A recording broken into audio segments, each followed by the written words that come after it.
दोस्तों, भारत में ऐसे तो कई चमत्कारिक और रहस्यमयी मंदिर हैं, जिसमें दक्षिण भारत में आंध्र प्रदेश के चित्तूर जिले के तिरुपति में तिरुमाला की पहाड़ी पर विराजमान तिरुपति बालाजी विश्व के सबसे प्रतिष्ठित देवी देवताओं में से एक है। 7 चोटियों से घिरा होने की वजह से तिरुपति बालाजी मंदिर को 7 पहाड़ियों का मंदिर भी कहा जाता है। भगवान तिरुपति बालाजी का चमत्कारिक और रहस्यमयी मंदिर भारत समेत पूरी दुनिया में प्रसिद्ध है। यह मंदिर भारतीय वास्तुकला और शिल्पकला का एक बेहतरीन उदाहरण है।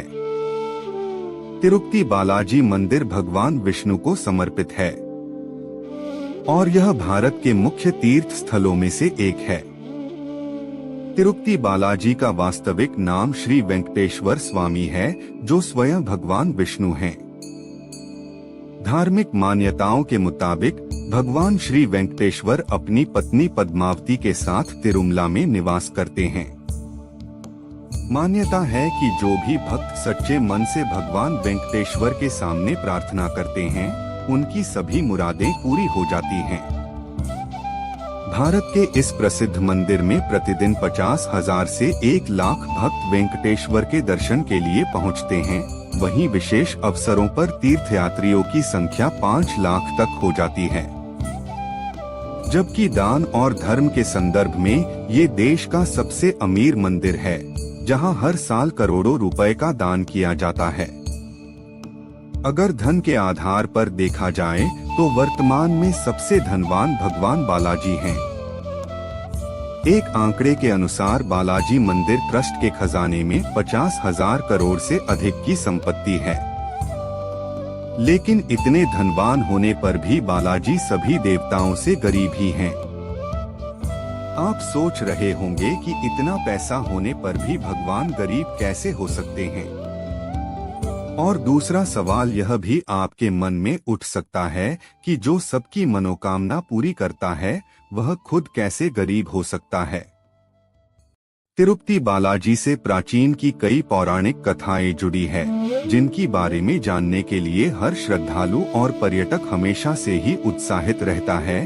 तो चलिए आज हम इस लेख में तिरुपति बालाजी मंदिर से जुड़े कुछ रहस्य, मंदिर से जुड़ी मान्यताओं और मंदिर से जुड़ी खास बातों को जानते हैं।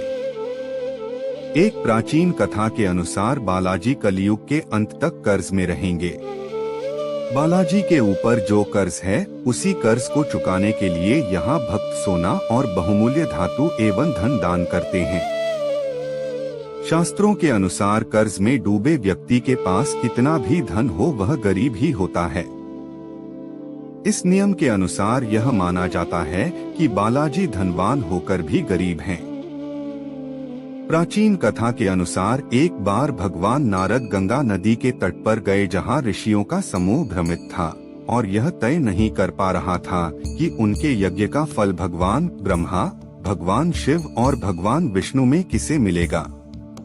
इसके समाधान के लिए नारद ने ऋषि भृगु को तीनों सर्वोच्च देवताओं का परीक्षण करने का विचार दिया।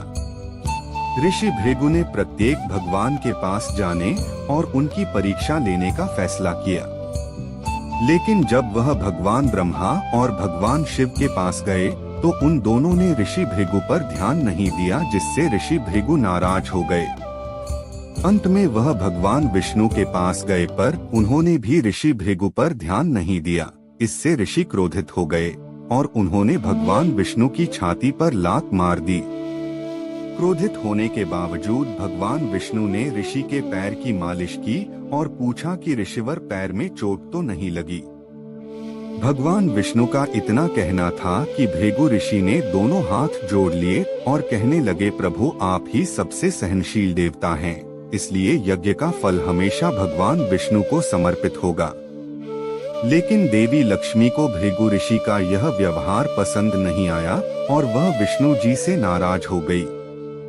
नाराजगी इस बात से थी कि भगवान ने भृगु ऋषि को दंड क्यों नहीं दिया। नाराजगी में देवी लक्ष्मी बैकुंठ छोड़कर चली गई और तपस्या करने के लिए धरती पर आ गई। भगवान विष्णु माता लक्ष्मी जी के बैकुंठ छोड़कर जाने पर बहुत दुखी थे और उन्होंने ने भी माता लक्ष्मी की तलाश में एक दिन वैकुंठ को छोड़ दिया और विष्णु जी ने धरती पर श्रीनिवास के नाम से जन्म लिया और माता लक्ष्मी की खोज में विभिन्न जंगलों पहाड़ियों में भटकने लगे। अंततः भगवान विष्णु को पता चला कि देवी ने पृथ्वी पर पद्मावती नाम की कन्या के रूप में जन्म लिया है। भगवान विष्णु ने भी तब अपना रूप बदला और पहुंच गए पद्मावती के पास।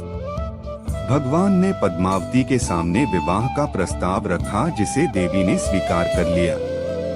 लेकिन प्रश्न सामने यह आया कि विवाह के लिए धन कहां से आएगा। तब भगवान विष्णु ने समस्या का समाधान निकालने के लिए भगवान शिव और ब्रह्मा जी को साक्षी रखकर कुबेर से काफी धन कर्ज लिया। इस कर्ज से भगवान विष्णु के वेंकटेश रूप और देवी लक्ष्मी के अंश पद्मावती ने विवाह किया। कुबेर से कर्ज लेते समय भगवान ने वचन दिया था कि कलयुग के अंत तक वह अपना सारा कर्ज चुका देंगे।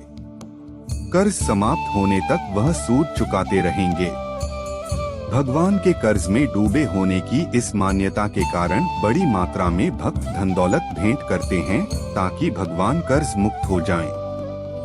दोस्तों, अगर आपको दी गई जानकारी अच्छी लगी है तो कृपया इस वीडियो को लाइक और चैनल को सब्सक्राइब करें। अगर आपके कुछ सुझाव या विचार हो तो कृपया कमेंट के माध्यम से जरूर अवगत कराएं। धन्यवाद। मिलते हैं फिर अगली वीडियो में एक नई जानकारी के साथ। जय हिंद, वंदे मातरम।